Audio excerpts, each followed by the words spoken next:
أعوذ بالله من الشيطان الرجيم. بسم الله الرحمن الرحيم.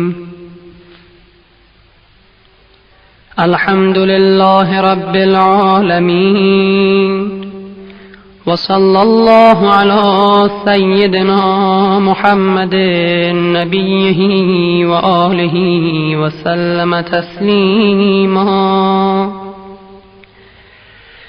اللهم لك الحمد على ما جرى به قضاؤك في أوليائك الذين استخلصتهم لنفسك ودينك، إذ اخترت لهم جزيل ما